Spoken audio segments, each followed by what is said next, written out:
Dans un monde saturé d'informations, nos mémoires peinent à suivre. Les faits et les chiffres se brouillent, les noms disparaissent comme des murmures dans le vent. Nous sommes devenus dépendants de la technologie pour stocker nos souvenirs, externalisant nos capacités cognitives vers l'ère numérique. Mais si je vous disais qu'il existe une meilleure voie, et si vous pouviez libérer le plein potentiel de votre propre esprit et améliorer votre mémoire naturellement?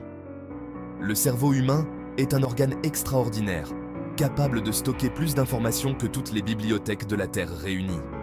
Il est temps de redécouvrir le pouvoir qui est en nous et de nous lancer dans un voyage pour nous réapproprier nos mémoires.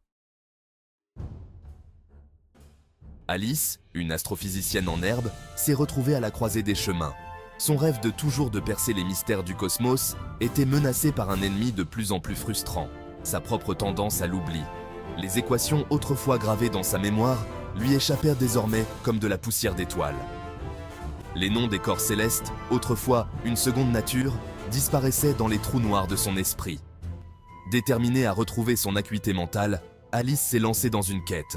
Elle a cherché des méthodes naturelles pour améliorer sa mémoire, des techniques qui lui permettraient de naviguer dans les vastes constellations de connaissances qu'elle aspirait à explorer. Le voyage d'Alice a commencé par une prise de conscience. Son mode de vie jouait contre elle. Les nuits blanches alimentées par la caféine et les sucreries rendaient son esprit léthargique. Ses journées, passées penchées sur des manuels scolaires, manquaient de l'activité physique dont son cerveau avait besoin. Le stress projetait une ombre menaçante, obscurcissant ses pensées et entravant sa capacité à retenir les informations. La première étape, réalisa Alice, était de dégager le chemin. Elle devait s'attaquer aux obstacles qui entravaient le véritable potentiel de sa mémoire. Alice a découvert que son cerveau, comme toute machine complexe, avait besoin du bon carburant pour fonctionner de manière optimale. Elle a troqué les aliments transformés contre des fruits, des légumes et des graisses saines riches en nutriments.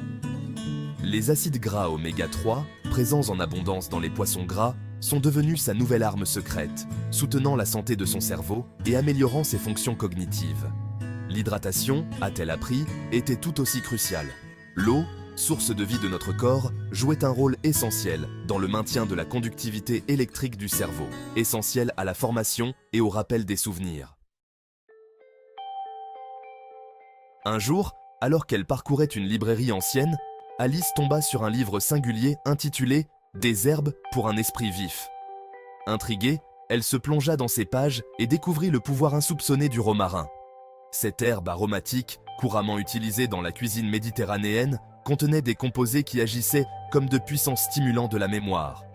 Alice commença à intégrer le romarin à son quotidien, l'ajoutant à ses repas et l'infusant dans des tisanes parfumées. Les résultats furent remarquables. Son esprit semblait plus vif, ses souvenirs plus rapides. L'arôme du romarin s'est entremêlé à sa quête d'une meilleure mémoire. 6e chapitre. Le voyage d'Alice à travers le temps. En approfondissant ses recherches sur les techniques d'amélioration de la mémoire, Alice découvrit le concept de la visualisation et son impact remarquable sur la mémoire. Elle se familiarisa avec la technique du palais de la mémoire, une méthode ancestrale utilisée par les champions de la mémoire à travers l'histoire. Cette technique consistait à associer des informations à des lieux précis dans un environnement familier, créant ainsi une carte mentale pour la récupération des souvenirs. Alice entreprit son propre voyage dans le temps, construisant son palais de la mémoire dans les couloirs familiers de sa maison d'enfance. Elle peupla chaque pièce d'image et d'associations vivantes, transformant sa maison en un véritable répertoire de connaissances.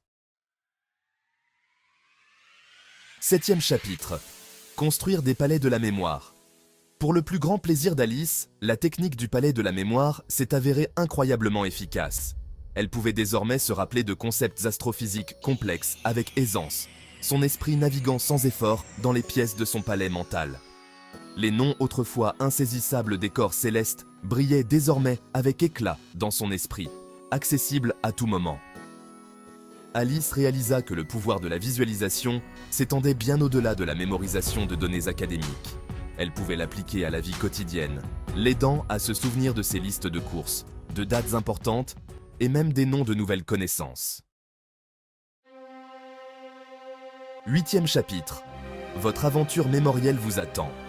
Le voyage d'Alice pour améliorer sa mémoire a transformé sa vie, lui permettant de poursuivre sa passion pour l'astrophysique avec une vigueur renouvelée.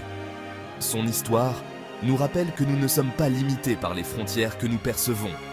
En chacun de nous réside le potentiel de capacités cognitives remarquables, qui n'attendent qu'à être libérées. En adoptant une approche holistique qui nourrit à la fois le corps et l'esprit, nous pouvons nous lancer dans nos propres aventures mémorielles, redécouvrant les capacités extraordinaires de notre propre esprit. 9e chapitre. Un univers intérieur. Le cerveau humain est un univers en soi, rempli de territoires inexplorés et d'un potentiel illimité. En explorant ce cosmos intérieur, nous ouvrons non seulement les portes de notre mémoire, mais aussi celles de notre créativité, de notre capacité d'innovation et de notre compréhension du monde. Le voyage pour améliorer notre mémoire est un voyage intérieur, une odyssée de découverte de soi qui révèle le pouvoir impressionnant de l'esprit humain. Que l'exploration commence.